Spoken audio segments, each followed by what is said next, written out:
జరిగిందని చెప్పినా వినలే. డిసెంబర్ 4న సంధ్య థియేటర్ దగ్గర మేమందరం ఉన్నాం. బయట తొక్కిసాడు మహిళ చనిపోయిందని ఆమె కొడుకు చావు బతుకలు ఉన్న అల్లు అర్జున్కు చెప్పేందుకు హాల్లోకి వెళ్ళినాం. కానీ అల్లు అర్జున్ మేనేజర్ సంతోష్ తానే చెప్తానని మమ్మల్ని అడ్డుకున్నాడు. చెప్తాడేమో అని ఎదురు చూసినాం కానీ చెప్పలేదు. మా డీసీపీ సార్ వచ్చేదాకా ఆయన రమేష్ ఏసీపీ చెప్తున్న నేపథ్యం కూడా చూసినాం. ఒక్కసారి ఏసీపీ గారికి కాల్ చేసేటువంటి ప్రయత్నం చేస్తాను. ఏసీపీ గారు బిజీ వస్తుంది. దీనికి సంబంధించిన ఏదైతే అల్లు అర్జున్ మీద కేసు నమోదు చేసిండో ఏసీపీ గారు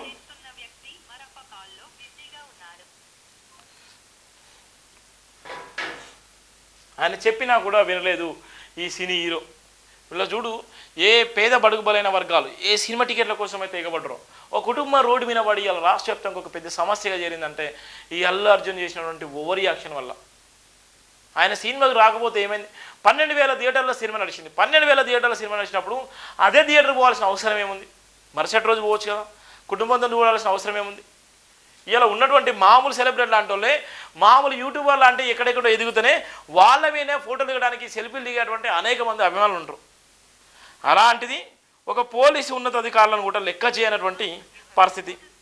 ఏసీపీ గారి బిజీ వస్తుంది. పుష్పపై పోలీస్ ఫైర్. ఇక్కడే మన ఏసీపీ మాట్లాడడానికి ప్రయత్నం చేద్దాం. మీడియాతో మాట్లాడుతున్నటువంటి ఏసీపీ రమేష్ అన్న, మీడియా సమస్యలు కన్నులు పెట్టుకున్నటువంటి సిఐ రాజు నాయక్ చాలా వరకు చెప్పేటువంటి ప్రయత్నం చేశారు. చాలా విషయాలు చెప్పేటువంటి ప్రయత్నం చేసినప్పటికీ కూడా వాళ్ళందరూ కూడా చాలా ఇబ్బంది పడ్డటువంటి సందర్భాలు కూడా మనం చూస్తున్నాం. చాలా అంటే చాలా భయంకరమైనటువంటి ఇబ్బందులు. ఘటనకు ప్రత్యేక సాక్షి చిక్కడపల్లి ఇన్స్పెక్టర్ రాజు నాయక్ తీవ్ర విద్వేగానికి గురయ్యారు. ప్రాణాపాయ స్థితిలో ఉన్న రేవతికి తను ఎస్ఐ మౌనిక సిపిఆర్ చేసిన వీడియో చూసి కంటదడి పెట్టారు. ఎంత ప్రయత్నించినా ప్రాణాలు కాపాడలేకపోయామని ఆవేదన వ్యక్తం చేశారు. తొక్కిసాడులో జరిగిన సమయంలో నేను అక్కడే ఉన్నా. కింద పడిపోయిన రేవతిని గుర్తించి నేను మా ఎస్ఐ మౌనిక ఆమెను కాపాడే ప్రయత్నం చేశాం, సిపిఆర్ చేశాం. ఎంత ప్రయత్నించినా రేవతిని బతికించలేకపోయా.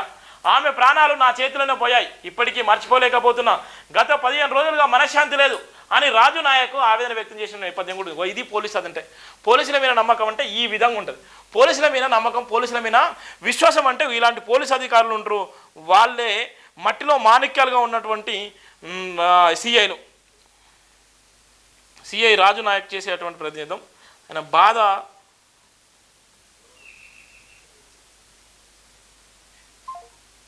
ఒకసారి మాట్లాడే ప్రయత్నం చేద్దాం పాపం.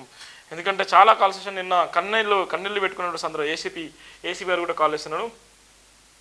Sir good morning. జై భీమ్ సార్. నేను మార్నింగ్ లైవ్లో నుంచి మాట్లాడుతున్నాను. మీరు లైవ్లో ఉన్నారు. నేను మాట్లాడానండి, ఇప్పుడు నేను వేరే పనిలో ఉన్నాను. సార్ నిన్న జరిగినటువంటి ఒకటే మీటింగ్, దాని విషయంలో మీరు పడ్డటువంటి కష్టము, మీరు అనేకమైనటువంటి సందర్భంలో అనేక మంది మీరు రియల్ పోలీసులు అనేటువంటి సందర్భం కూడా వచ్చింది సార్. దాని విషయంలో మాత్రమే పాపం